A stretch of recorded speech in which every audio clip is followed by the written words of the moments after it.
Paz do Senhor, hoje, dia 23 de novembro de 2020, o dia que o Senhor já preparou, segunda-feira que o Senhor já manifestou, já concretizou sobre a tua vida, a tua casa, a tua família. Que Deus te abençoe, que você viva uma semana maravilhosa. Essa semana é a última semana do mês de novembro, né?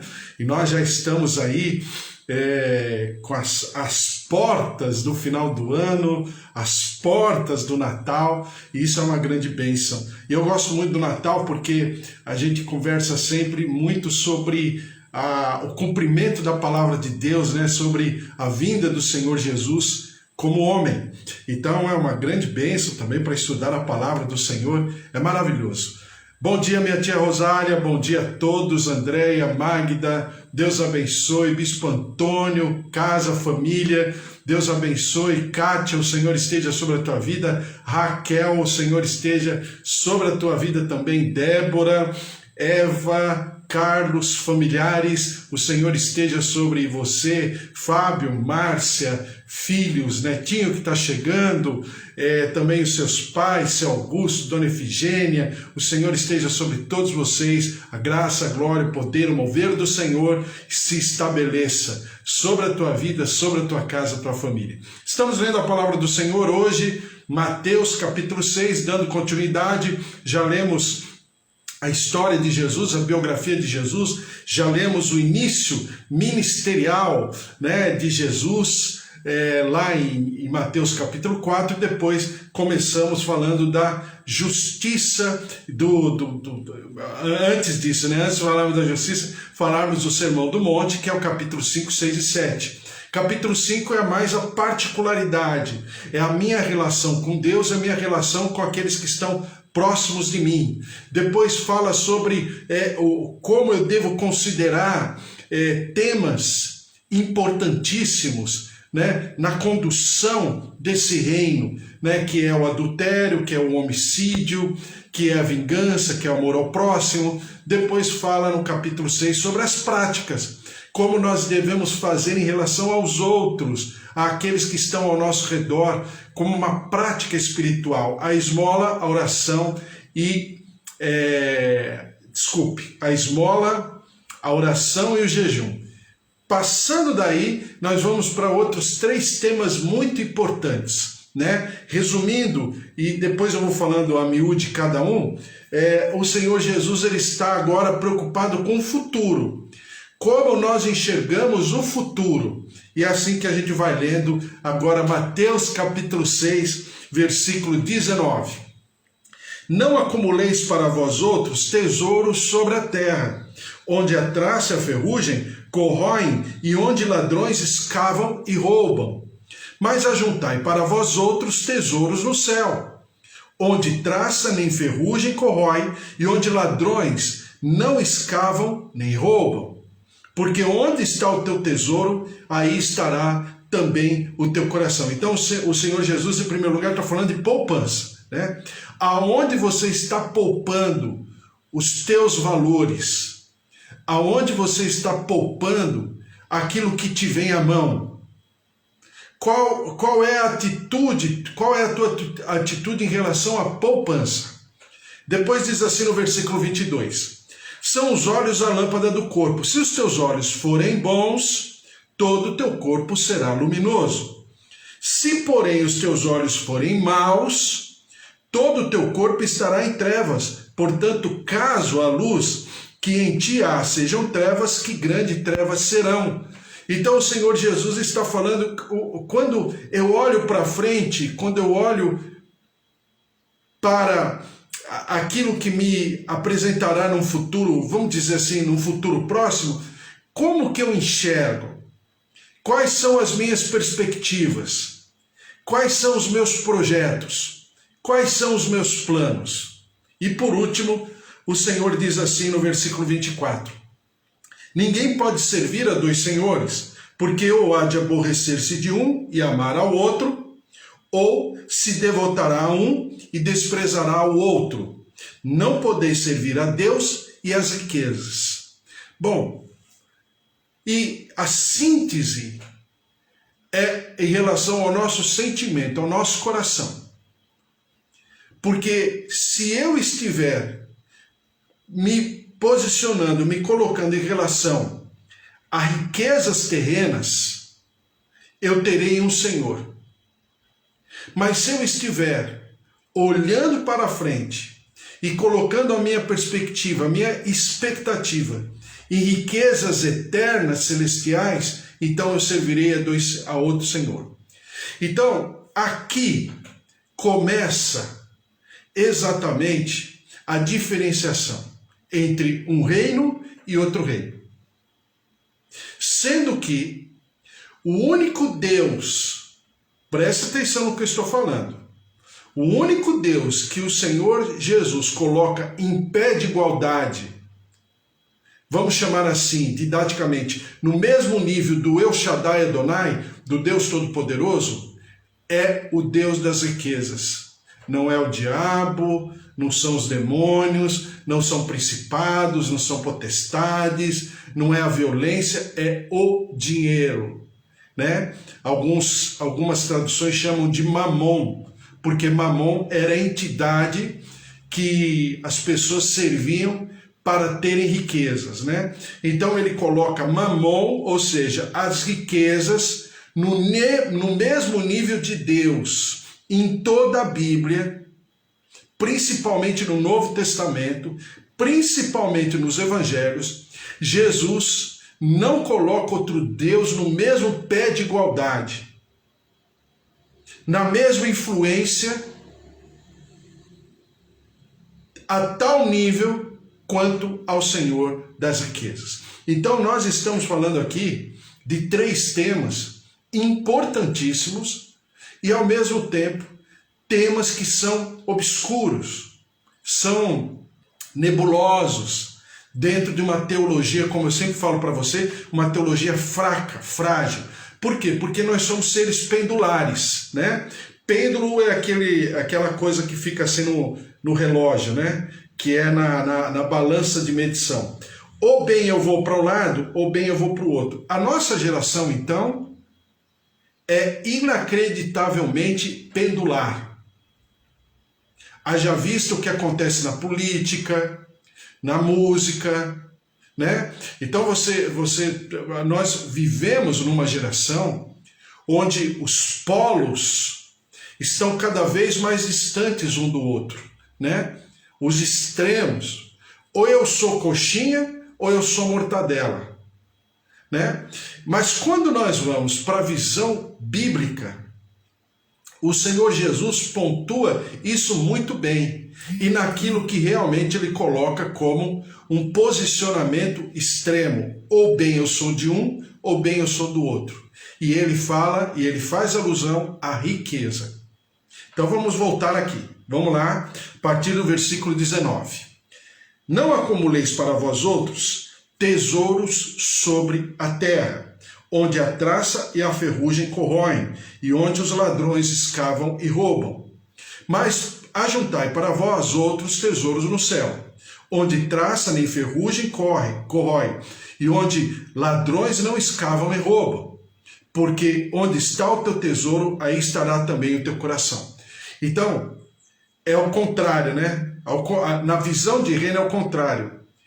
Onde eu coloco o meu tesouro é onde o coração vai ser atraído, não é o contrário, né? Porque no olho humano, na cultura humana, é assim: onde eu coloco o meu coração, o tesouro vai seguir, né? Onde eu tenho os meus desejos, os meus projetos. Aqui não, é o contrário. É onde eu coloco o meu tesouro, é onde o meu coração vai. Quando a gente está dando aula sobre isso, sobre finanças, vida financeira, reino dos céus, antigamente, até hoje ainda o pessoal brinca com isso, né? O pessoal pega, por exemplo, uma nota maior que tem no bolso, quem está dando aula, né? Pega uma nota maior, por exemplo, de R$100, e ele tenta colocar um ventilador ali na sala próximo ali, né, mais próximo do chão, e a pessoa pega e fala assim, olha, eu vou deixar esses 100 reais aqui, e aí coloca sobre a mesa, e põe o ventilador ligado. Eu vou deixar esses 100 reais aqui, a gente vai conversar, depois vocês vão entender o que significa isso que eu estou fazendo. Aí coloca os 100 reais em cima da mesa. É lógico que os 100 reais vai voar. E quando você está dando aula sobre isso, é inacreditável. As pessoas não prestam atenção na aula. Sabe por quê? Porque elas ficam conferindo onde os 100 reais está. E aí a moçada fica dando risada, aí pega o dinheiro, volta o dinheiro, aí eu tô dando aula, aí eu falo assim, pessoal, vamos prestar atenção aqui, deixa esse dinheiro para lá, vamos prestar atenção na aula. Mas não tem jeito, por quê? Porque é um principado. É uma potestade, como diz a Bíblia, é uma potestade do ar, é um poder cosmocrático, né? Diria o filósofo. É um poder cosmocrático. É um poder que rege todas as coisas. E mas é tão atraente que eu estou dando aula para gente que conhece a palavra. Eu estou conversando com gente que conhece a Bíblia, eu estou conversando com pessoas que em sua maioria, estão lá por opção, porque querem servir a Deus, mas é impressionante, porque aqueles 100 reais tira todo mundo do sério, é uma brincadeira, é uma confusão, e a gente faz isso de propósito. Por quê? Nós fazemos de propósito? Exatamente para mostrar o que significa esse dinheiro no mundo, o que significa essa situação. Então, aqui, não acumuleis para vós outros tesouros sobre a terra, onde a traça e a ferrugem corroem e onde ladrões escavam e roubam. Primeiro, vamos entender a cultura, o ambiente que Jesus está ministrando. Ele está ministrando num ambiente onde as pessoas não eram donas de nada.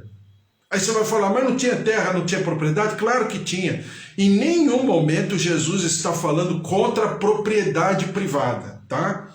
Em nenhum momento Jesus está falando contra a poupança, tá? Quanto a investir ou pensar no futuro de uma maneira material. Não é isso, tá? Porque, obviamente, a falsa teologia ou a teologia fraca ou vai levar para um campo ou leva para o outro. Para um campo, que são os grupos, né, que se levantaram, principalmente depois da era de Constantino, ano 300, 400 anos depois de Cristo, esses grupos foram tomando peso, haja vista, né, o grupo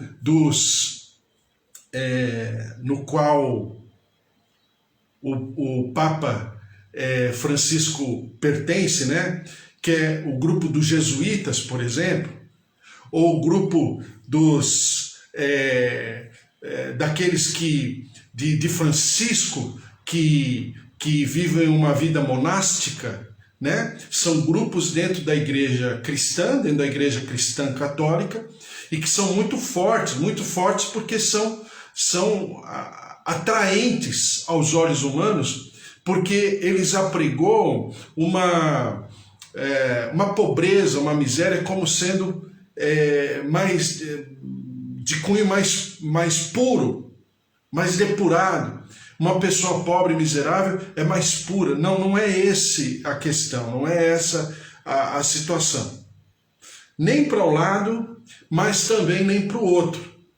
Que se eu não for rico, se eu não tiver condição financeira, porque Deus não está me abençoando. E esse outro grupo atribui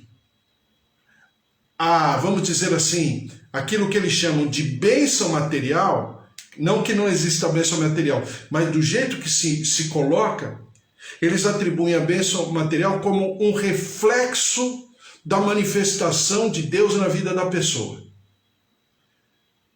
Se eu não for uma pessoa, entre aspas, abençoada nessa área, então é porque Deus não está agindo plenamente na minha vida. E aí eu pego pessoas conquistadoras financeiramente, coloco elas para darem testemunho, para falarem na TV, para falarem na igreja. Não que não tenha de falar testemunho e não tenha que mostrar aquilo que Deus está fazendo. Não é isso. Preste atenção. Olha o sentimento. Olha o sentimento. Então eu pego essas pessoas, né, que são dizimistas, que são ofertantes e que são conquistadoras realmente na questão financeira e fala, tá vendo? Ó, aconteceu com essa pessoa, é porque vai acontecer com todo mundo. Não, nem sempre. Nem sempre, porque nem sempre todos serão ricos. Nem sempre todo aquele grupo de pessoas, de ouvintes, de espectadores, viverão essa condição que esse outro está vivendo. Esse testemunho vem da parte de Deus? Vem. Deus abençoa? Abençoa. É um dom, o dom de adquirir riquezas? Com certeza. Ninguém está falando o contrário. Haja visto o que fala o livro de Eclesiastes. Não é isso. Mas eu não posso me utilizar disso como um garoto propaganda em cima daquilo que eu preciso, daquilo que eu desejo, ou daquilo que eu tenho que fazer em relação aos outros. Por quê? Porque se esse aqui que deu testemunho realmente tem valores impressionantes, tudo que coloca na mão dele dá certo, realmente. É uma marca de Deus? É uma marca de Deus. Mas não é por isso que todos terão essa marca de Deus, porque aqui dentro vamos dizer, da comunidade, né, da nossa congregação, existirão pessoas que serão misericordiosas, existirão pessoas que serão missionárias, existirão pessoas que serão visitadores de hospitais e de presídios, que colocam o seu coração no seu chamado, que possivelmente não terão nem espaço para adquirirem riqueza como o outro.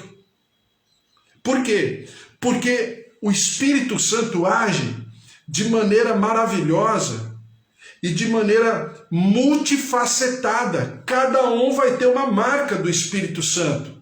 Um é de misericórdia, o outro é de socorro, né? O outro é do ensino, o outro é de missões, uma constituição apostólica de ser enviado a outros lugares. Então, nós estamos falando de algo muito maior do que pura e simplesmente usar aquele testemunho, aquela pessoa, como um garoto propaganda daquela igreja para dizer, o povo que vem aqui é próspero. O povo que vem aqui é abençoado. Nós temos que ter isso é um perigo muito grande. Não obstante, possivelmente, né, no benefício da dúvida, eu sempre vou pontuar com os olhos bons. Né? Não obstante, aquela pessoa estar sinceramente ensinando e ministrando. Mas isso não é condizente. Porque a Bíblia fala de rico e de pobre. A Bíblia fala de alguém que tem para oferecer, e a Bíblia fala de alguém que não tem, mas que receberá aquilo que o rico oferecer. Você tem os dois pontos. Você tem as duas características dentro do corpo, dentro daquela congregação, dentro daquela comunidade. Então, até porque cada um tem uma parte de responsabilidade sobre aquilo que o Senhor derramou como dom, não é? Então, se esse aqui tem o dom de adquirir riquezas, obviamente ele vai se esmerar, ele vai trabalhar dia e noite. Se o outro lá tem o dom de missões, ou bem ele vai trabalhar, ou bem ele vai para as missões. Nem sempre dá para fazer as duas coisas juntas. Então ele vai pregar o evangelho, ele vai ser enviado para alguém, ele vai, o outro que vai visitar, enfim, é o corpo. E aquele que adquire, ele vai entregar dos seus valores exatamente para sustentar todo o restante do ministério. Então é possível que aquele que dá testemunho seja maravilhosamente abençoado por Deus. Deus está na condução da vida dessa pessoa, com certeza. E essa pessoa terá, não para juntar para si, que é o que Jesus está falando, mas ele terá para investir na chamada obra de Deus, no chamado reino dos céus. E a obra de Deus, ela vai andando e vai conquistando e vai realizando dessa maneira. Desde que aquele líder, aquele pregador, aquele ministro, ele tenha essa condução sábia das coisas, identificando, ensinando os dons e ministrando à igreja do que significa quando todos colocam seus dons, que não são seus, né? Mas são do Senhor, são dons que o Senhor coloca para que haja uma mordomia, para que haja uma zeladoria em relação a esses dons, e esses dons sejam distribuídos, manifestos para edificação do corpo. Então, quando Jesus fala, não acumuleis para vós outros tesouros sobre a terra, ele está falando do quê? De um momento, de uma história de vida, que não havia propriedade, com certeza, mas aquela propriedade era muito questionada, porque dependia do império que iria ocupar aquela região. Então hoje a pessoa tem, amanhã vem um outro imperador, amanhã vem um procurador daquele império, ou amanhã vem o império anterior disputar aquele terreno, e tudo que aquela pessoa tem vai embora. Por quê? Porque ela não é dona, principalmente naquela região e naquela cultura, onde as invasões eram constantes, as guerras, os conflitos imperiais eram questões, infelizmente, eram questões que estavam à flor da pele de todos por gerações. Então Jesus está falando, vocês estão acumulando tesouro na terra? Outra coisa, você não tinha um armário, um lugar para acondicionar as riquezas, nem as roupas.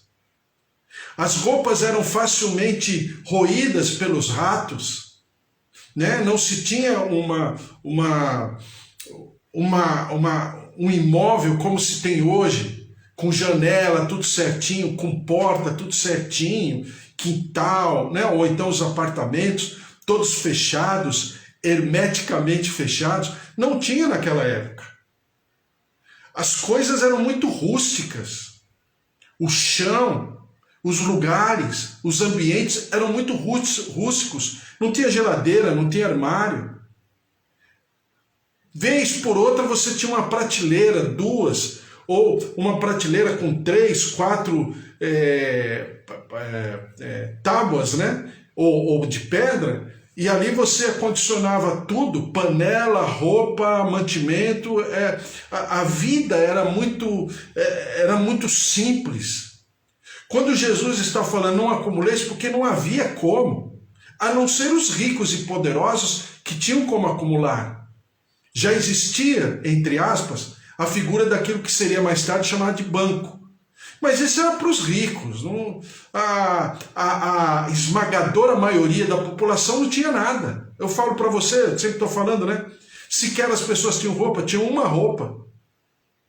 Para lavar a roupa, a pessoa punha um lençol, assim, tipo uma manta, um sobretudo, lavava a roupa ia para secar, secava e a pessoa voltava a vestir e pronto. Não tinha duas roupas, era só uma muda de roupa. Então o que Jesus está falando é, vocês estão preocupados em acumular tesouros, mas vocês não têm controle desse tesouro. Vocês não têm qualquer domínio. Hoje você e agora eu estendo essa visão de Jesus e falo, hoje nós estamos aqui, amanhã nós não vamos estar. O que adianta muitas coisas, muita preocupação? É claro que Jesus está se colocando contra a avareza, a mesquinhez, o medo de ficar sem. E Jesus coloca isso muito bem claro, porque onde está o teu tesouro, aí estará o teu coração. Por quê? Porque conforme a minha expectativa daquilo que eu tenho, é aquilo que me move, é aquilo que vai me situar, é aquilo que vai traçar o meu trajeto de vida, a minha caminhada, que vai planificar o meu caminho, a estrada que eu tenho por percorrer. Vamos ler a palavra do Senhor, 1 Coríntios 13, 13. 1 Coríntios 13, 13 diz assim: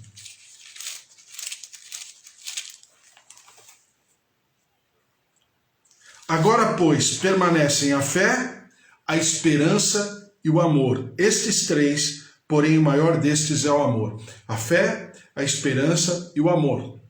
Então, o reino dos céus, ele foca o seu projeto de vida na fé, na esperança e no amor.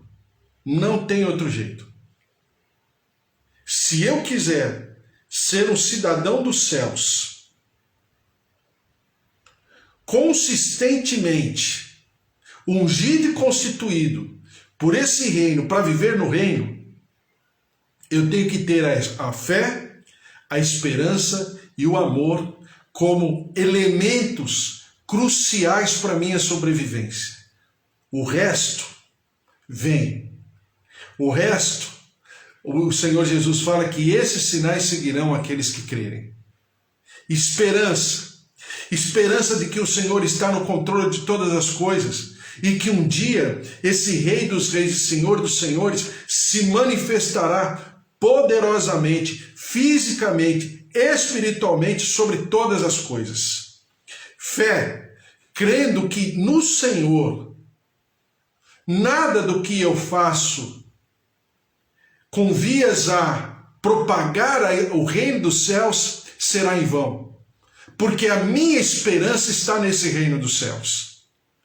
Amor, sabendo que a palavra de Deus, a justiça do Senhor, quanto mais eu conhecer, quanto mais eu vivenciar, incorporar essa palavra, mais eu viverei exatamente a plenitude desse amor. Porque a Bíblia diz o seguinte lá em João: aquele que tem os meus mandamentos e os guarda, esse é o que me ama. E esse que me ama será amado do meu Pai, e eu também o amarei, e me manifestarei a ele. Qual é o alimento desse amor? A palavra de Deus. Então, quando o Senhor Jesus fala sobre reino, ele fala sobre as prioridades do reino. E quando ele fala de reino, ele fala de um reino que é eterno. Um reino que eu estou me propondo a edificá-lo a partir de agora, a partir de hoje. E é porque nós estamos aqui, né, lendo a palavra do Senhor, porque isso para nós é importante. É isso que faz a diferença na nossa vida, na nossa casa, na nossa família. É investimento no reino dos céus. É pegar tudo que eu tenho, todas as minhas possibilidades, e investir no reino dos céus. Então, aquele que tem um dom de adquirir riquezas é um dom maravilhoso, especial? Com certeza. E amanhã eu falo a respeito disso, mas em nome de Jesus. Vamos orar, colocar diante do Senhor nossa casa, nossa vida, nossa família, nossos bens, tudo que somos, tudo que temos ao Senhor, todo louvor, toda honra e toda glória em nome de Jesus. Vamos orar. Senhor, nosso Deus, nosso Pai, eu coloco cada vida, ó Deus, cada família aqui representada, James, as meninas, Bispo Antônio, toda a sua casa, sua família, netos, filhos, Suzy, Priscila, também a Kátia, estourando por você, Kátia, pela tua vida, pela tua cura, pela tua saúde, e a Rafa também, em nome de Jesus, para que essa virose vá embora e a Rafa seja cheia de vida. Todos que estão aqui comigo, Instituto de Beleza, a minha tia Rosália é as minhas primas. Deus abençoe também meus familiares, primos, primas, sobrinhos, netos, a glória, a presença, o poder de Deus, meus tios, minhas tias. O Senhor se derrame sobre os meus pais, nossos idosos, nossos avós, nossos tios, Seu João, Dona Dália, Deus abençoe esse casal maravilhoso, a paz, a glória, a plenitude, o poder de Deus. Seu Toninho, Dona Nadir, a glória, a presença, o mover de cura, se derramando, derrama-te, Senhor, sobre o nosso corpo, sobre o nosso organismo, sobre a nossa mente, o nosso emocional. Deus de poder, derrama-te, que o Jeová Rafá se faça presente em nossas vidas, curando, visitando o nosso Brasil, perdoando o nosso pecado, perdoando a nossa transgressão, a nossa iniquidade, trazendo da cura, da libertação sobre a nossa terra, nossas casas, nossas famílias, e nós daremos sempre ao Senhor todo louvor, toda honra e toda glória, porque o reino dos céus é maravilhoso, especial, e nós desejamos cada vez mais que ele se manifeste a flor da nossa pele, sobre a nossa vida, sobre toda a nosso desejo, nosso sonho, e nós daremos sempre ao Senhor todo louvor, toda honra e toda glória, em nome de Jesus. Amém.